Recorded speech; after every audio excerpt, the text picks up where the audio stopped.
नमस्कार विद्यार्थियों, राजकीय महाविद्यालय प्रतापगढ़ में आप सभी का स्वागत है। मैं राकेश कुमार, हिंदी विभाग, साहित्य के इस डिजिटल मंच पर पढ़ने पढ़ाने की प्रक्रिया के अंतर्गत हम आपसे मुखातिब हैं। आज हम द्वितीय वर्ष कला के अंतर्गत प्रथम इकाई का प्रथम अध्याय केशवदास के बारे में अध्ययन करेंगे। केशवदास जीवन परिचय। रीतिकाल के प्रवर्तक आचार्य केशवदास का जन्म 1555 ईस्वी ओरछा बुंदेलखंड में पंडित काशीनाथ मिश्र के यहाँ हुआ। केशवदास बहुत ही पांडित्यपूर्ण विद्वान थे और उन्हीं उस वंश परंपरा में उत्तराधिकार स्वरूप प्राप्त हुआ था। केशवदास राजा मधुकर शाह से सम्मानित केशवदास ओरछा नरेश महाराज इंद्र सिंह के गुरु एवं घनिष्ठ मित्र थे।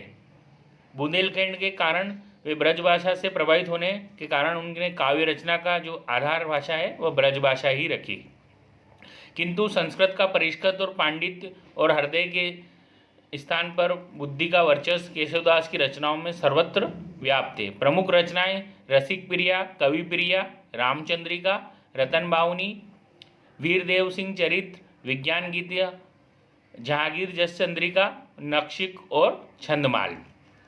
आज हम पढ़ेंगे केशवदास के रामचंद्रिका के अंश के अंगद रावण संवाद की व्याख्या कौशल के बारे में अध्ययन करेंगे। अंगद रावण संवाद। अंगद रावण क्योंकि स्वयं केशवदास दरबारी कवि रहे और रीतिकाल पूरा दरबारी साहित्य पर ही लिखा गया था, तो केशवदास को वहाँ की स्थिति और प्रसंगानुकूल उनको पूरा मनोयन था और इसी विषय को उन्होंने बड़ा ही संवाद रूप में बड़ा ही सुंदर चित्रण प्रस्तुत किया है, जो इस व्याख्या में हम देखेंगे। अंगद रावण संवाद व्याख्या। अंगद कूद गए जहाँ आसनगत लंकेश, मनु मधुकर करवाहट भर, शोभित श्यामल वेश प्रतिहार। पढ़ो विरंची मौन वेद, जीव सोर छंडी रे कुबेर, बेर के कहीं न जक्ष भीर मंडी रे दिनेश, जाई दूरी बेट नारदादि संग ही न बोल चंद, मंद बुद्धि इंद्र की सभा नहीं, अंगद यों सुनी बानी चित मारिस आनी, ठेली के लोग अनय से जाई सभा मत से। प्रस्तुत व्याख्या के अंतर्गत हम सबसे पहले संदर्भ और प्रसंग और व्याख्या इन तीन रूपों में करेंगे। तो सबसे पहले हम अंगद रावण संवाद की संदर्भ लेंगे। तो संदर्भ के अंतर्गत यह पद्यांश रीतिकाल के सर्वश्रेष्ठ आचार्य कवि केशवदास की महाकाव्यात्मक रचना रामचंद्रिका के नाटकीय संवाद अंगद रावण संवाद से अवतरित किया गया है। यह संवाद नाटकीय संवाद का जीवंत उदाहरण है। प्रसंग। उपयुक्त काव्य पंक्तियों में केशवदास ने सीताहरण के बाद अपनी सभा में अभिमानी रावण की क्रूरता राज्यसभा का चित्र खींचा है, जहां देवी देवता तक रावण आज्ञा का पालन कर रहे हैं और प्रतिहारी उन्हें डांट रहा है। मतलब रावण की सभा में सभी प्रतिहारी सभी देवी देवताओं को डांट रहा है और उनको अपने हद में रहने की लिए उन पर रीस कर रहा है। उसी समय राम के दूत अंगद का रावण की सभा में क्रोध सहित अवतरण होता है और यहीं से अंगद रावण संवाद का शुभारंभ होता है। व्याख्या इस प्रकार है। अंगद कूदी गए जहाँ आसनगत लंकेश, मनु मधुकर करवाहट भर, शोभित श्याम वलवेश। केशवदास रावण की सभा का वर्णन करते हुए कर रहे हैं कि सीता के हरण के पश्चात रावण की राज्यसभा का सुंदर आयोजन हुआ। रावण अपनी राज्यसभा में श्याम वर्ण की वेशभूषा पहने हुए सोने के राज सिंहासन पर ऐसे शोभायान हो रहे हैं मानो श्याम वर्ण का भोरा मेन फल की डाल पर बैठा हो।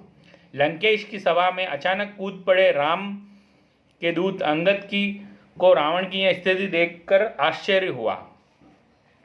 अंगद आगे देखते हैं कि रावण की क्रूरता, दर्प, घमंड और कठोरता के अनुकूल ही उसकी सभासद और प्रतिहारी है। रावण की भांति उसका सभा का प्रतिहारी भी कठोर भाव मुद्रा में ब्रह्मा, कुबेर, चंद्रमा एवं सूर्य आदि को अपना अपना कार्य करने की आज्ञा दे रहा है